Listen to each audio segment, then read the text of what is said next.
to the Life Podcast, where life stands for Live Inspired Fully Every Day. Join our host, world-class speaker, executive coach, and leadership strategist, Anissa Rashad. Each week, as she sits down for an intimate conversation with business executives, influencers, and artists who are at the top of their game to reveal the strategies they use to excel in their respective fields and their personal lives by unpacking their spirit. Each episode is guaranteed to help you lift a load, tackle a problem, gain a new perspective, while having a laugh in the process. Now here's your host, Anissa Rashad. Welcome to today's episode of the Life Podcast, where life stands for Live Inspired Fully Every Day. I am super excited to have as our very special guest today, Dr. Lois P. Frankel, President of Corporate Coaching International. She is a best-selling author, executive coach, and an internationally recognized expert in the field of leadership development for women, who's been one of my mentors. I've read everything she writes. If you haven't picked up her books, Why Nice Girls Don't Get the Corner Office, all of her books, absolutely go Google those and pick those up now. She's a best-selling author. She's appeared on Larry King Live, The Tavis Smiley Show, The Today Show, CNBC, and PBS. If you don't know Dr. Lois Frankel, I guarantee you will be in for a treat with today's episode. Just a few of her New York Times best-selling books are Nice Girls Don't Get the Corner Office, Nice Girls Don't Get Rich, Nice Girls Just Don't Get It, and her other books include See Jane Lead, Stop Sabotaging Your Career, and Alex Trebek even asked a question on Jeopardy. This is the prime piece of business real estate that nice girls don't get. And you guys know what the answer to that is: the corner office. Lois, welcome to the show. Anissa, thank you so much for having me. So glad to have you on the show. So I like to jump in and get started. And just so you know who our audience is, the Life Podcast listeners are people who are really successful in their careers as well as their lives. And they are students. When they tune into the Life Podcast, they're listening to you to get a nugget, a tip, a strategy, something to help them navigate this world of work and life outside of work. And so what I want to start off with you for the first question is, I would like for you to tell me a little bit about what you do and share one trend you're paying attention to right now as it relates to your work. Okay. I do three things. The first thing I do is obviously write books. It's one of my passions, writing, and so I continue to do that. The second thing I do is keynote speaking. I go around the world and I speak to primarily women's groups, but sometimes they're mixed groups, on topics related to how you can get the corner office. Sometimes I speak to human resources associations for how they can make better use of their female and people of color staffs. So I do keynote speaking. And the third thing I do is I founded a nonprofit organization called Bloom Again Foundation. And so I'm always busy doing something with that, either looking for a way to raise money or doing interviews for it or writing grants. And so those are the three things I do. To answer your question about what are some trends that I'm looking at now, I think I'm keeping a very close eye, I am, keeping a very close eye on the upcoming election.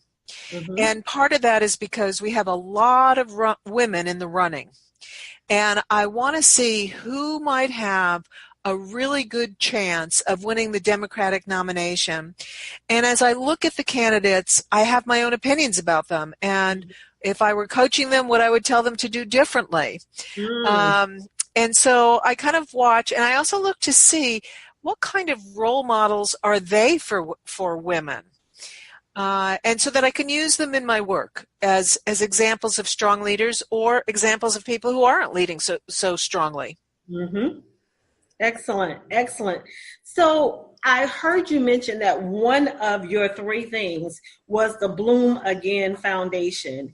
And I would like for you to share with our listeners a little bit about Bloom Again and specifically how you came to start Bloom Again Foundation. And before you jump in, I would like to say that in my head, I had, you know how you're like, when I get Oprah Winfrey money, I'm going to do this and save the world, this idea or that idea.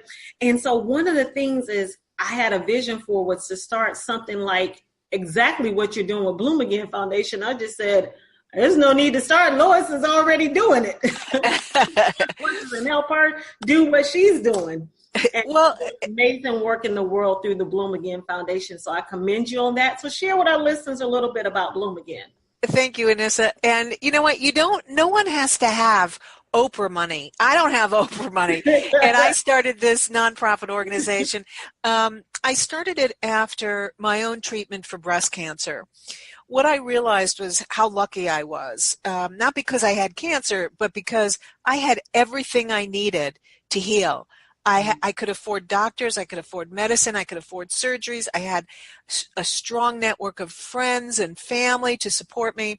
I had my own business, so it didn't matter if I took some time off.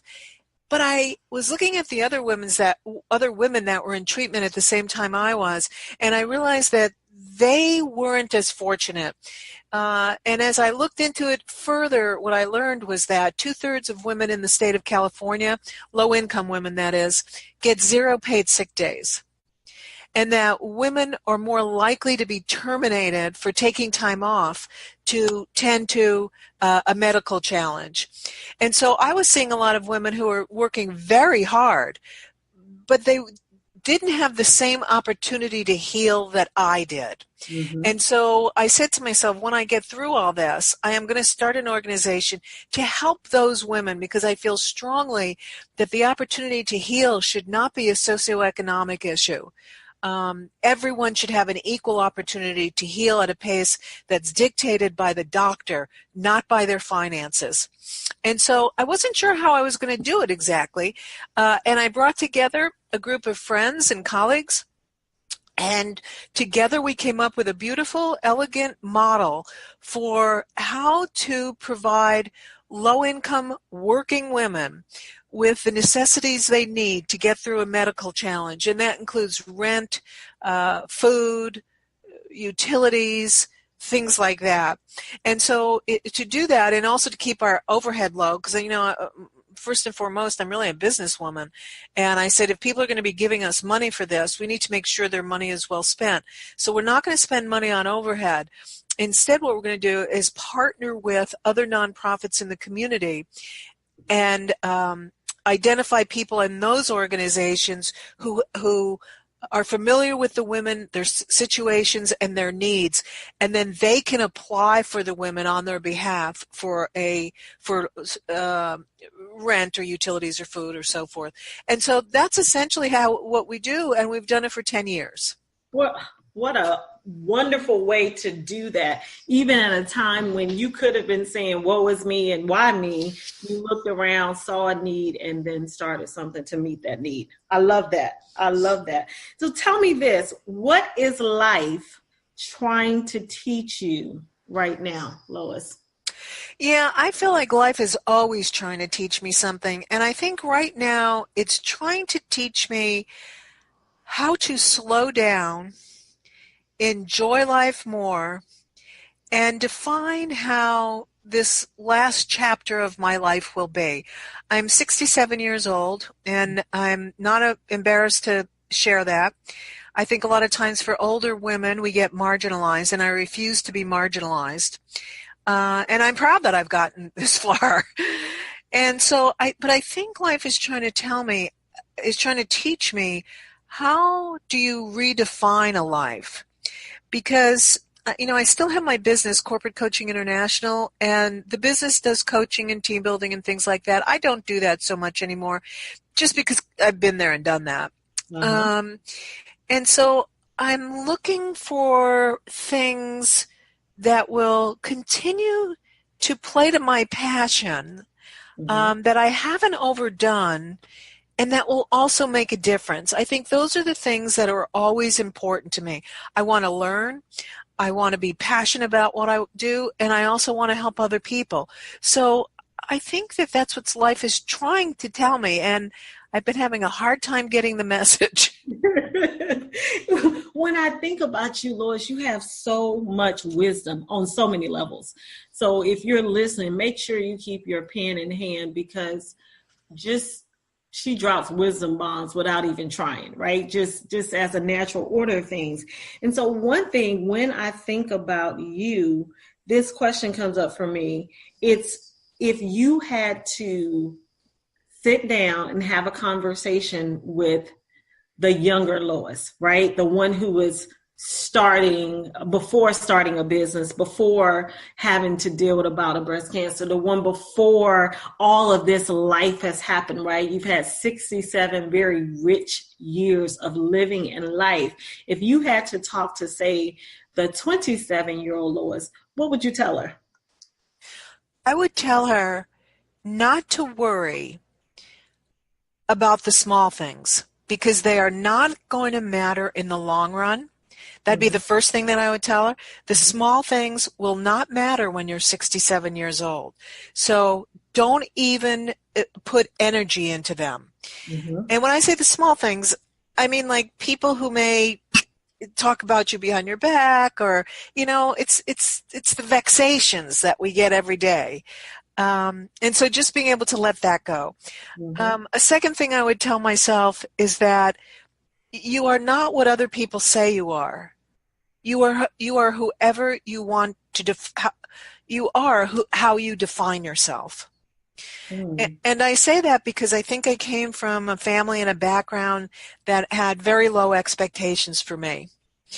And I didn't let that define me at all. I continued to say, but what is important to me? What do I want to do?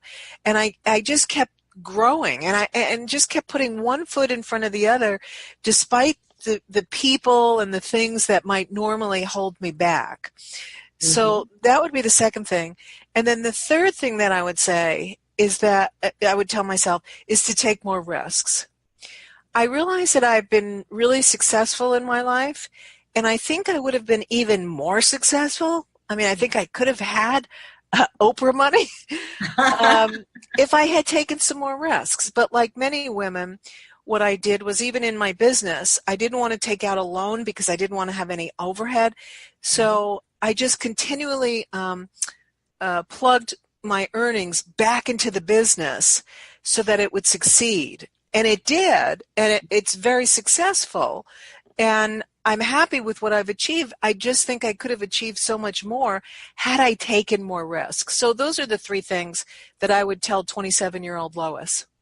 I love it. I love it. And when is the last time you did something for the first time?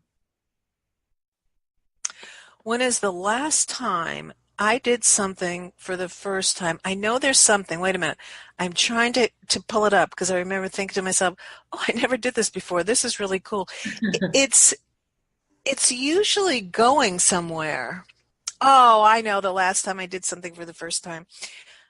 I bought a Vespa because I always wanted to have one. And everybody kept telling me how dangerous they are, and that, you really shouldn't have one. My mother was a nurse, and some of my friends are in the medical field, and everybody kept saying, but they're so dangerous, Lois. And I just decided that I want one. And I went out and I bought it, and I ride around my neighborhood. And it's not like I want to go on the freeway or go somewhere really far, but, I take it down to the grocery store, to the dry cleaner, to the bank. And that was something I always wanted to do, and I did it for the first time in December. How cool is that? That you honored that little yearning that you wanted, and you did it. Yeah, there's just something about being on a vehicle in the outdoors with the sun on your face, and that just tickles me. That just makes me happy. And see, for the listeners, we have listeners who tune in from all over the globe. So just so you know, Lois is based out of Southern California, just like I am. And so she gets a lot of the year, a large percentage of her year, where she's able to do exactly what she just said, go out and have the sun shining brightly and warmly on her face. Yes, absolutely. And so now we're moving to my favorite part of the show, and it's really when I unpack your spirit. So during this kind of rapid fire portion, I'm going to ask you questions and you just kind of respond. And so the first one, we're going to start with the S, and it's, what's your secret sauce for success? Relationships. Tell me more. Work and life gets so much easier when you have relationships in place that are either going to help you, support you, give you information. And when you need a relationship, it's too late to build it. And so you need to constantly be building strong 360-degree relationships. When I go back and I look at where my clients came from, the fact is I don't advertise. And so when I look at when I started my business, where my clients came from, they all came from a relationship. Someone I had done a good job for, someone I had lent a hand to, someone who had seen me do something and we stayed in touch. You don't know which one's going to come back to you. And let me just give a real quick example here. When I worked at ARCO, the oil company, in human resources for 10 years. And while I was there, I was in charge of doing the affirmative action plan for our corporate headquarters. And affirmative action plans, for anybody who's ever done them, they know that they're just horrendous to do. It's just, nobody wants to do them, and it's something that has to be done. And in another division, there was a woman who, she had a high school degree, but she had no further education. And she used to come to me every year and she'd say, Lois, would you help me with my affirmative action plan, please? And it's like, I hated doing my own, but I knew that she had to really hate it because she couldn't figure out how to do it. So I would always do mine and I would do hers too. And then I quit and I just did it because it was the right thing to do. Right? It was just the right thing to do, to help somebody out who needs a hand. And so then I quit ARCO, and 2 years later, this woman who I hadn't seen in 2 years and who I never thought I'd see again came to me and said, Lois, the training manager from ARCO Indonesia is coming to the United States, and she's looking for someone to do training in Jakarta with the Indonesian nationals. Would you like me to set up a meeting with her? I said, boy, I sure would. And the long and short of it is, over 20 years, I would go to Jakarta 2 to 3 times a year to train the Indonesian nationals in the techniques of Western leadership and management. And as a result of doing that favor, I made literally hundreds of thousands of dollars. And that's a good example of how when you need a relationship, it's too late to build it, and you never know which ones are going to come back to you. So you just build strong relationships all the time, and they pay off. And you don't do it because it's going to pay off. You just do it because it's the right thing to do. What I love about that story is exactly what you just said is, when you're building relationships, you think about it in terms of giving, right? You think about it in terms of, you didn't really want to help her because, like you said, you didn't even want to do your own.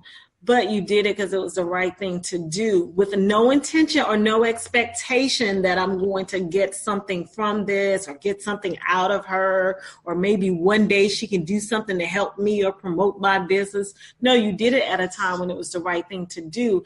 And what I love about building these relationships is they always come back to feed you, right? They always come back to be a blessing to you. They always come back to give to you at a time when you're not even looking for it, or at a time where you're not expecting it. Absolutely. My motto is, the more you give away, the more you get. Absolutely. And it's not always from the same source, and you don't do it for that reason, but the more you give away, the world works with you to take care of your needs. And so when we talk about principles, what principle has served you well as a leader? Absolutely. Well, two things actually come to mind. The first thing that came to mind was honesty. Mm-hmm. Being honest with people about what you're doing, how they're doing. It's the courage to speak the unspoken. Mm-hmm. I think that principle of having the courage to say things that other people may not want to hear, but that may be helpful to them in the long run, or that just have to be said. And also, honesty in terms of being transparent. Because when you said that helped me as a leader, I'm thinking about when people are working for me, Mm-hmm. they don't want surprises. They don't want me to, they don't want to come to work one day and find out, well, gee, guess what? We're all going in this direction now. So every step of the way, I tend to be honest with people about here's what I'm thinking, and I want your input on it.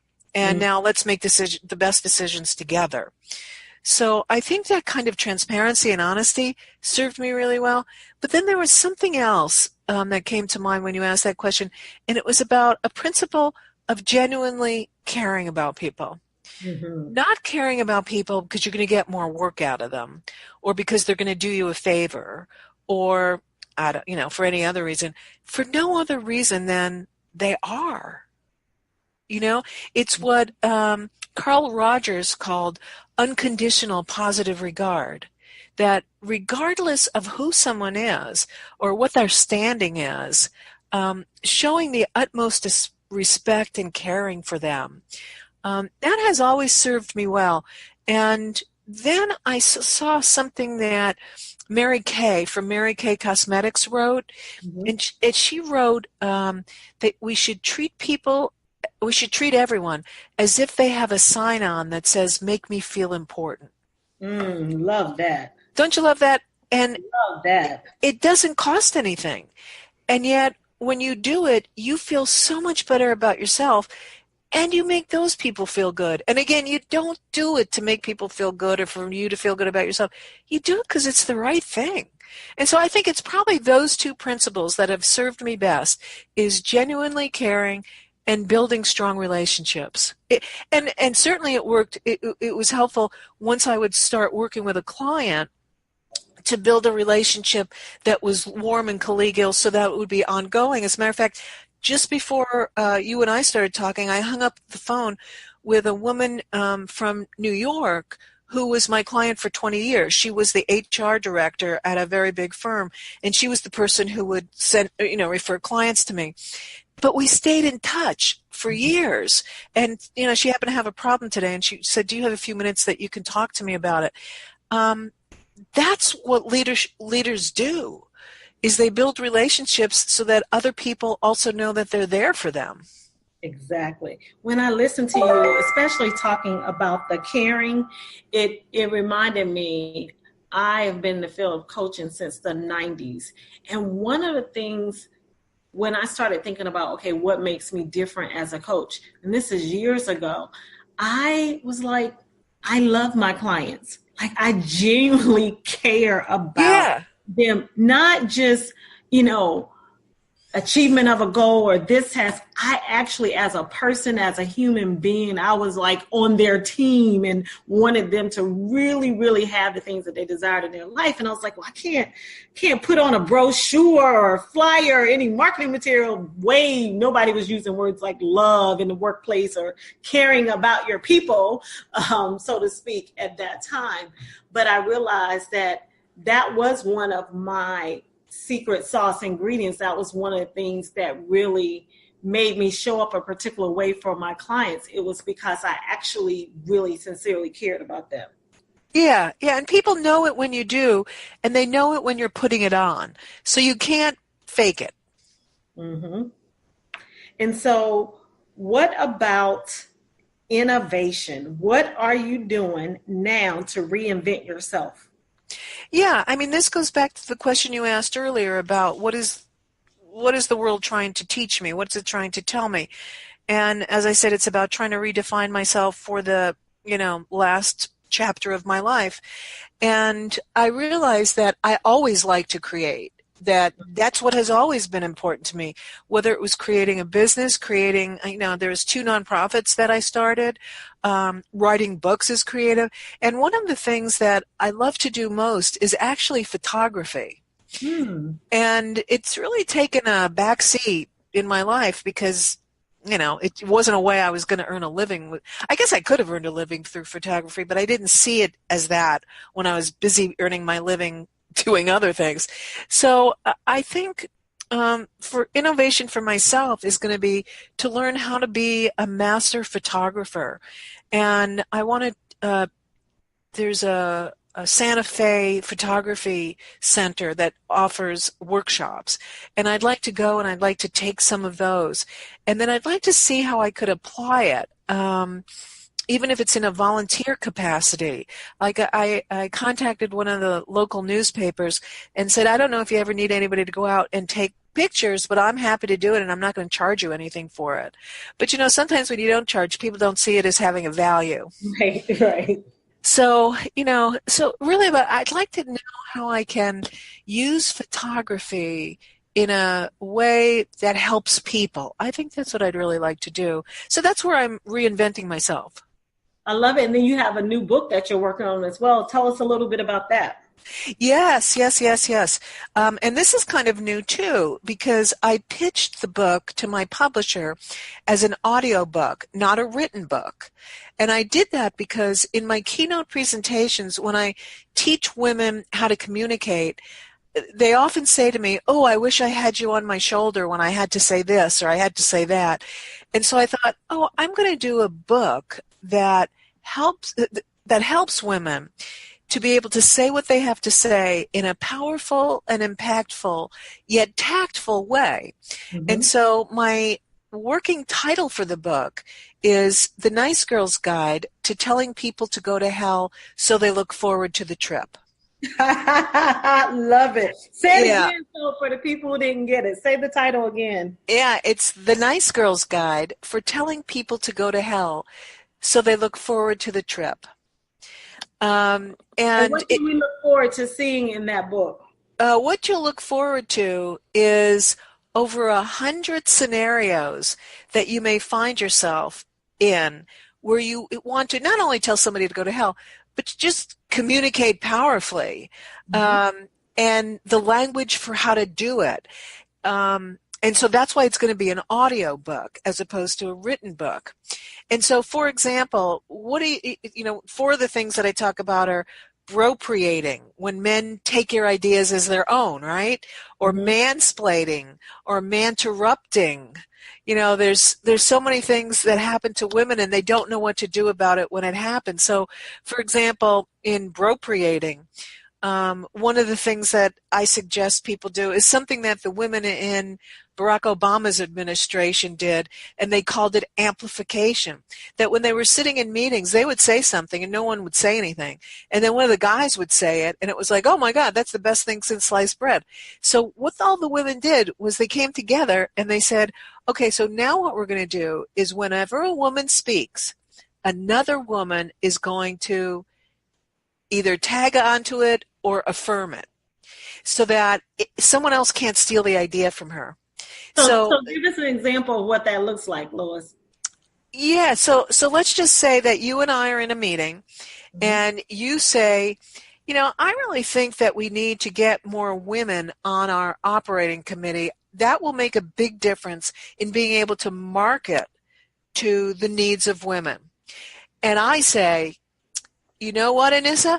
I agree wholeheartedly with that. Not only will it help in our marketing, it's also going to help in our recruitment. That would be an example of amplification. And then when it comes to like mansplaining, for example, when a man starts explaining something to you, even though you already have experience in it, I talk about how it's important to use a sense of humor around that and to very politely interrupt them and say something like, hold on a minute, I think you probably didn't realize that I have a PhD in counseling psychology and I got this, right?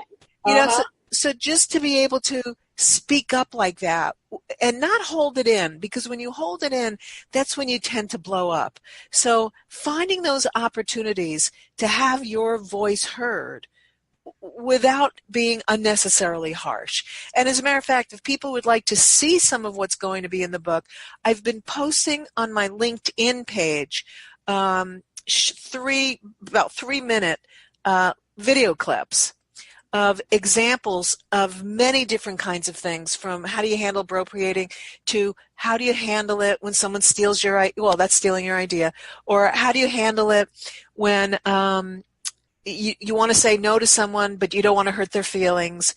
So right now, I think there's probably about 15 videos up, and I keep putting them up every week. And people can go and take a look at them. And from what people say, they feel like they're very helpful.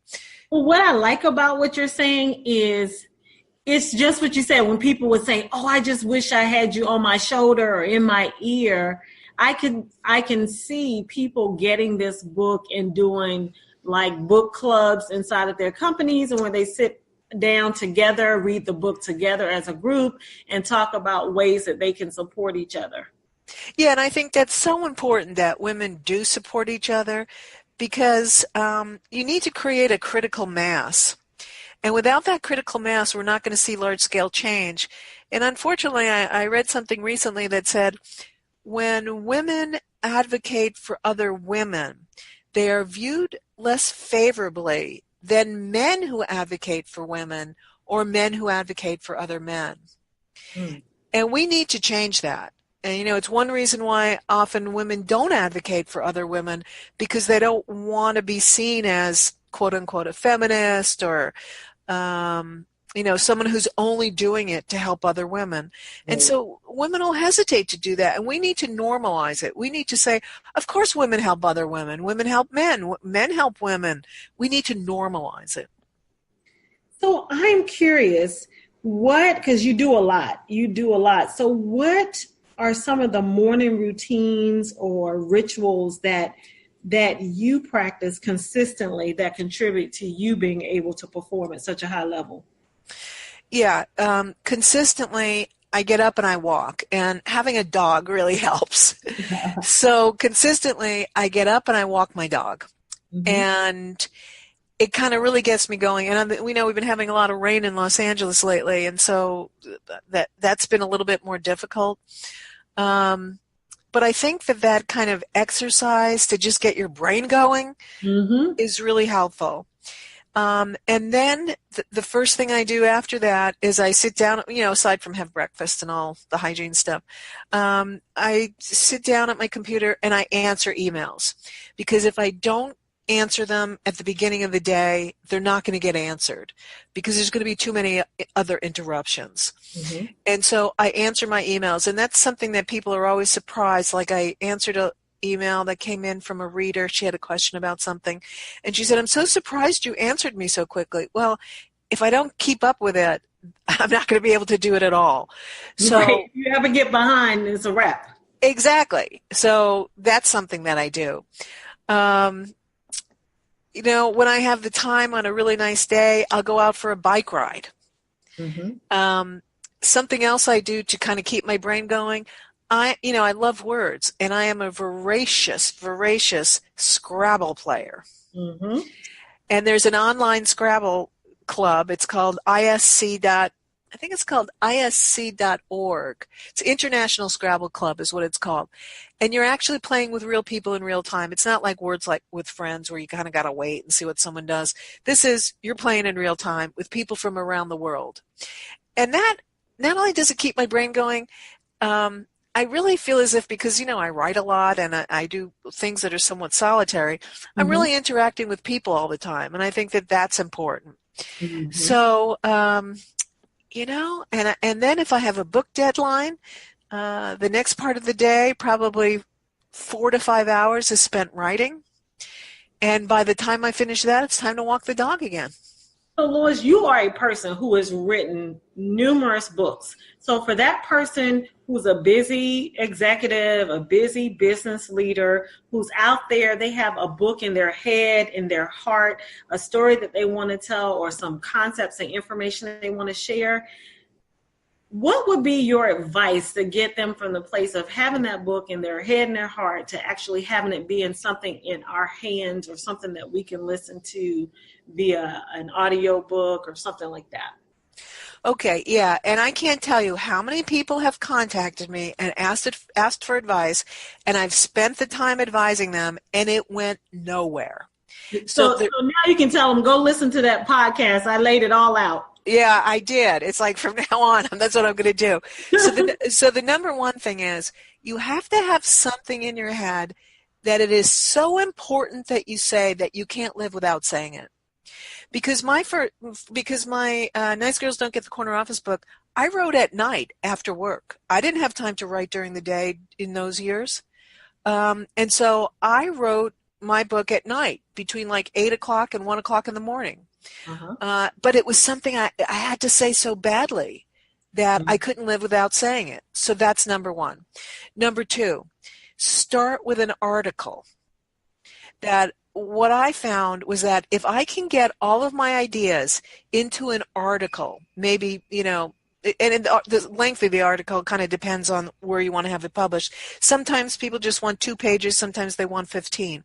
I got a number of things published in Human Resources Today.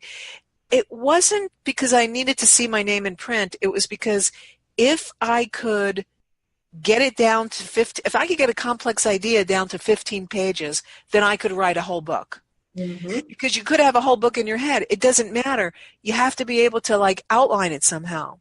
Right. So that would be the second thing that I would suggest. The third thing that I would suggest is come up with a hook. What's going to make your book different? That's what every publisher wants to know. That's what every reader wants to know. There's a lot of books out there on every subject. So why should someone pick up yours? Now, on Nice Girls Don't Get the Corner Office, I kind of broke the mold for how self-help books were written. I know you've read them, and you know that all I do is I tell a little story, probably a page and a half, and then from that, I translate it into 3 to 5 coaching tips. What did we learn from that? Here's what you need to do. And I listed them in terms of mistakes. So, what are the big, at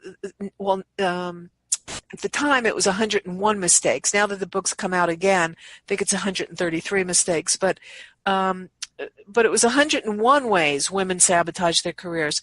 And so I did it in a way that I thought people really wanted to take in information. And I think that's the other thing. You have to remember that people aren't big readers anymore.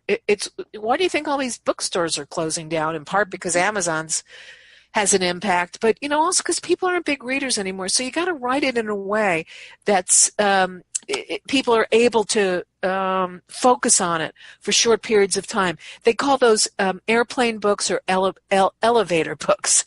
That either you can read it on an airplane or in an elevator.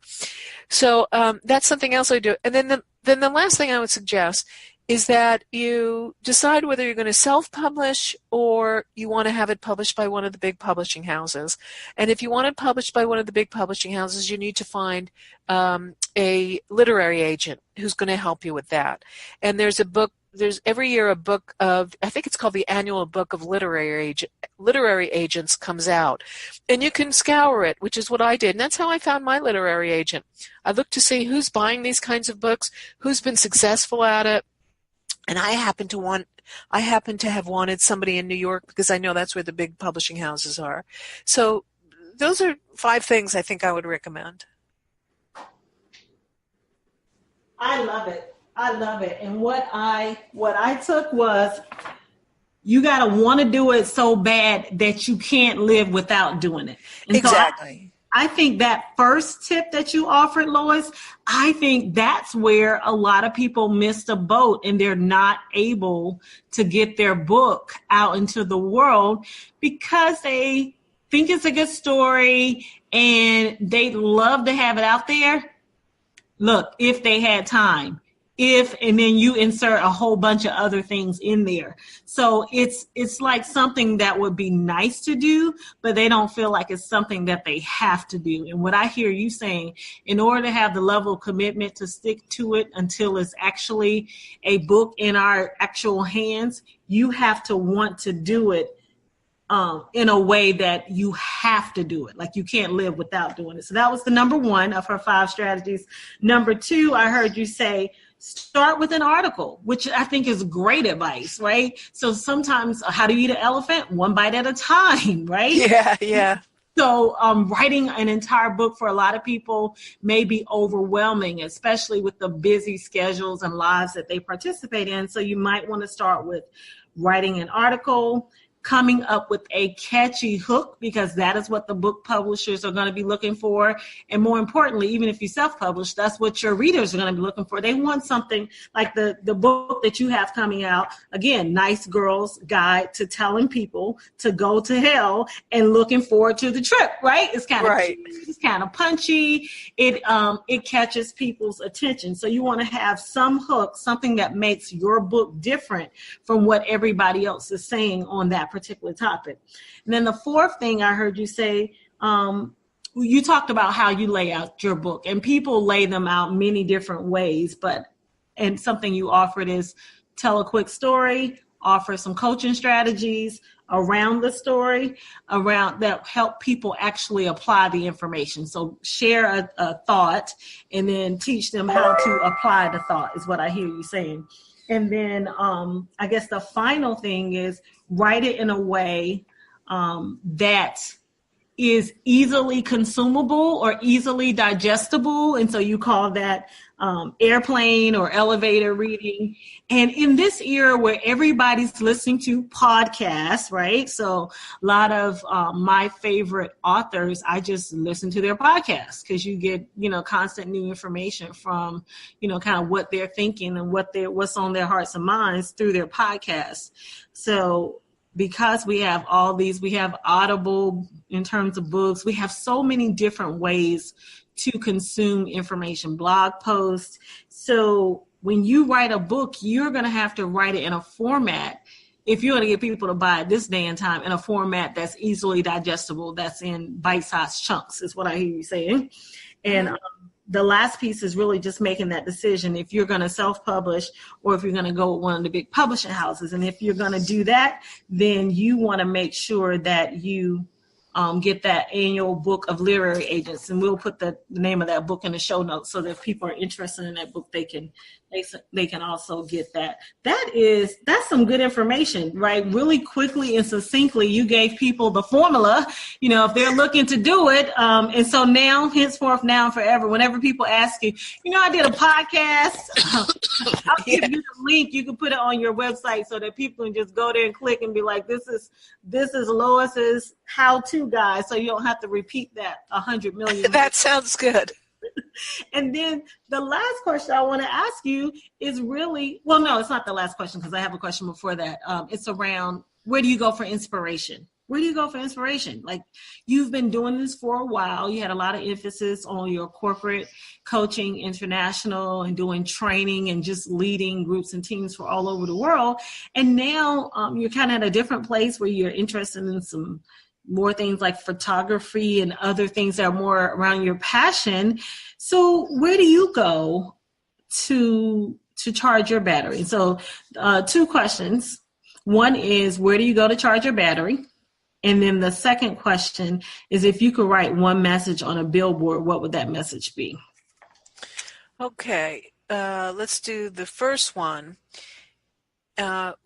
You kind of asked 2 questions. One was, where do I go for inspiration? Mm-hmm. And the second part of it was, what do I do to charge my battery? And for me, those are 2 different things, actually. Mm-hmm.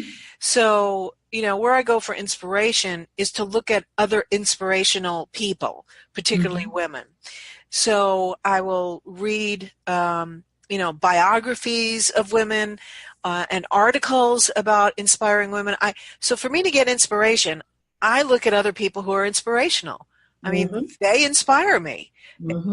And they could be photographers. They could be world leaders. There are all kinds of people. Just the other day, I was looking at it was Margaret Thatcher's speech on when she said,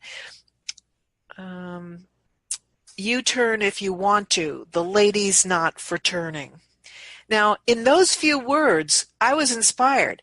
She was clear, she was succinct, she made her point, and it's like it was very powerful. That kind of stuff inspires me because then I know I can emulate that in my own communication style. So that's where I go for inspiration. Where I go for to charge my batteries, I'm an introvert on the Myers-Briggs. Nobody ever thinks that. But if you write books, you almost have to be an introvert in some ways. And so I charge my batteries doing things that are pretty solo. I think it's one reason why I got a Vespa, and it's one reason why I like to ride my bike, or I'll walk with just one friend. So I really charge my batteries doing these kinds of almost solo activities. And gardening. That's the other thing. I love gardening. As a matter of fact, I was out there this morning in my pajamas doing some things before I thought it was going to start raining. I thought, I could just, fertilize these trees, and then it'll rain, and then the fertilizer will go into the soil. So gardening is a big way that I charge my batteries. And then the question about the billboard, is it, if I were to put a message on a billboard, what would I want it to say, for me or for everybody else? This is your last day on earth, and this is basically the last bit of advice you would be leaving. And you can only share one thing, right? And you've written lots of books, so you've left a real nice legacy of kind of how we should do it. But if you just had to condense it all to give away one message on that final billboard, Lois, what would that message be? Believe in yourself. No one defines you but you. Say it again. Believe in yourself. No one defines you but you. Love it. And if you could give us one thing that you recommend to our Life Podcast listeners to help them live inspired fully every day, what would that be? To be crystal clear about what you want. You cannot live an inspired life. You cannot live a life where you achieve your most fantastic dreams if you're not crystal clear about what you want. Because when you have that clarity, the world works with you to make it happen. And if you don't have that clarity, there's a saying by the philosopher Goethe, and it goes like this. He said, until one is committed, there is hesitance, the chance to draw back. But the moment one commits oneself, then providence moves too. And I have found that to be true throughout my life. If I'm not clear on what I want, I don't get it. And sometimes even when I am clear on what I want and I get it, I realize, I wasn't clear enough. It wasn't exactly what I wanted. I should have said, I also want this. And so just have don't be afraid to be clear about what you want. And I think that's particularly hard for women, because I think women think, I don't want to seem too greedy, or I don't want to seem needy, or, let all that go. It's none of it's going to matter on the last day of your life. Instead, focus on what it is you want. And make it happen. It's so interesting when I would work with my clients around a number of things that they would come to me for. What I determined, one of the top 3 things that clients come to me for, they would never ask it this way, but what I determined, it was clarity. Lois, it was literally about getting clear about what you're saying now, really getting clear about what either their best next career move or how they should. It was always around this piece of clarity. So I created a program called 30 Days to Clarity to just that. I was like, this is what everybody's looking for. Okay, let me just create a program to help them get to that, so that if they've been stuck for years, I've had clients who've been stuck for 5 years and 10 years and go through the Clarity program and leave that program crystal clear, very clear about what their best next move is and what direction they should take their career and their life. Lois, it is always a pleasure whenever we get together. I have certainly enjoyed having you on the show. Please give us kind of a last and parting word to close us out today. I think if I were to give departing words, it would be your best self is within your grasp. Mm-hmm. Your best self is within your grasp. And I say that because I think too often we listen to other people who tell us we can't or we shouldn't or it's not going to happen or we're being unrealistic, when in fact our best selves are within our grasp. And with clarity, we get there. We get it. With clarity, we get it. I am Anissa Rashad. I have had the pleasure today to be interviewing Dr. Lois Frankel. You can get in contact with Dr. Frankel. Give them your social media, your handles. Yeah, my website is drloisfrankel.com, and LinkedIn is also Dr. Lois Frankel. And I'd love to have you join me on LinkedIn and get those. I'm always posting things that are designed to inspire people and make you go beyond where you think you can go. So please join me on LinkedIn and visit my website where there are self-inventories. There's all kinds of information on there, drloisfrankel.com. Excellent. I am Anissa Rashad. This has been another episode of the Life, Live, Inspired Fully Everyday podcast. We will see you next week. As always, we thank you for taking the time to listen to the Life, Live, Inspired Fully Everyday podcast. If you enjoyed the show, by all means, subscribe. While you're at it, do your friends, colleagues, and family a favor and share. There are thousands of podcasts available in iTunes, so help others to make the same choice you did by leaving a review. We love to hear from you, so leave us a question and maybe we'll select your question to answer on our next episode.